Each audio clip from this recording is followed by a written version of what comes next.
பதில் சொல்லுங்க சார். சுகருக்கு மாத்திரை மட்டும் சாப்பிட்டதுனால யாருக்கா சுகர் சரியாச்சுதா? சொல்லுங்களேன். ப்ரெஷருக்கு மாத்திரை மட்டும் சாப்பிட்டதுனால யாருக்காவது ப்ரெஷர் சரியாச்சுதா? சொல்லுங்க. கெட்ட கொலஸ்ட்ராலுக்கு மாத்திரை மட்டும் போட்டதுனால யாருக்காவது சரியாச்சுதா? சொல்லுங்க. வெந்தயம் சாப்பிட்டதுனால வெந்தயம் சாப்பிட்டது யாராவது சுகர் மாத்திரை நிறுத்தினாங்களா? வெந்தயம் சாப்பிட்டதுனால சொல்லுங்களேன். நடைபயிற்சி மட்டும் பண்ணதால யாராவது சுகர் மாத்திரை நிறுத்தினாங்களா? இல்லை நடைபயிற்சி மட்டும் பண்ணி யாராவது ப்ரெஷர் மாத்திரை நிறுத்தினாங்களா? இல்லை நடைபயிற்சி பண்ணி கெட்ட கொலஸ்ட்ரால் மாத்திரை நிறுத்தினாங்களா? இல்லை நடைபயிற்சி மட்டும் பண்ணி இன்சுலின் நிறுத்தினாங்களா?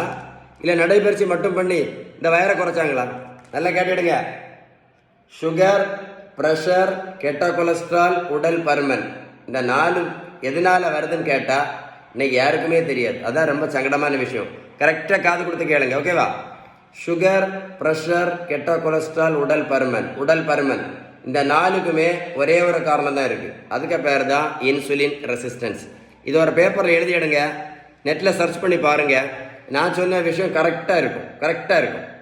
இந்த இன்சுலின் ரெசிஸ்டன்ஸை சரி பண்ணணும்னா ஒரே ஒரு வழி தான் இருக்குது. அதுக்கு பேர் தான் பேலன்ஸ்டு டயட். நீங்கள் பேலன்ஸ்டு டயட் கரெக்டாக ஃபாலோ பண்ணலேன்னு வைங்களேன். பேலன்ஸ் டயட் கரெக்டாக ஃபாலோ பண்ணலைன்னா முதல்ல 2 மாத்திரை, அப்புறம் 4 மாத்திரை, அப்புறம் 8 மாத்திரை. அது மட்டும் இல்லை, வாழ்க்கை முழுவதும் இன்சுலின் போட்டுகிட்டே இருக்க வேண்டியது வரும். இந்த தம்பிக்கு பாருங்கள், மொத்தம் 70 kilo weight குறைச்சிருக்கேன்.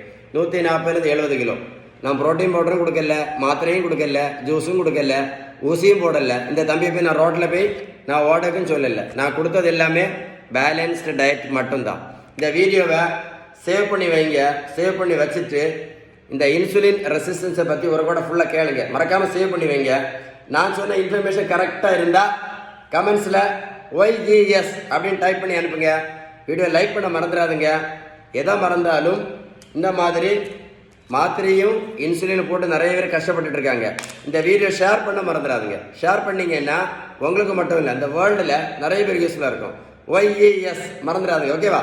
Stay tuned with doctor Sheebal. Video like பண்ண மறந்துடாதுங்க. பதில் சொல்லுங்க சார். சுகருக்கு மாத்திரை மட்டும் சாப்பிட்டதுனால யாருக்கா சுகர் சரியாச்சுதா? சொல்லுங்களேன். ப்ரெஷருக்கு மாத்திரை மட்டும் சாப்பிட்டதுனால யாருக்காவது ப்ரெஷர் சரியாச்சுதா? சொல்லுங்க. கெட்ட கொலஸ்ட்ராலுக்கு மாத்திரை மட்டும் போட்டதுனால யாருக்காவது சரியாச்சுதா? சொல்லுங்க. வெந்தயம் சாப்பிட்டதுனால வெந்தயம் சாப்பிட்டது யாராவது சுகர் மாத்திரை நிறுத்தினாங்களா?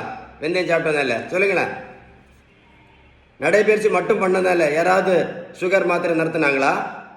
இல்லை நடைபயிற்சி மட்டும் பண்ணி யாராவது ப்ரெஷர் மாத்திரை நிறுத்தினாங்களா? இல்லை நடைபயிற்சி பண்ணி கெட்ட கொலஸ்ட்ரால் மாத்திரை நிறுத்தினாங்களா? இல்லை நடைபயிற்சி மட்டும் பண்ணி இன்சுலின் நிறுத்தினாங்களா? இல்லை நடைபயிற்சி மட்டும் பண்ணி இந்த வயரை குறைச்சாங்களா? நல்லா கேட்டுடுங்க.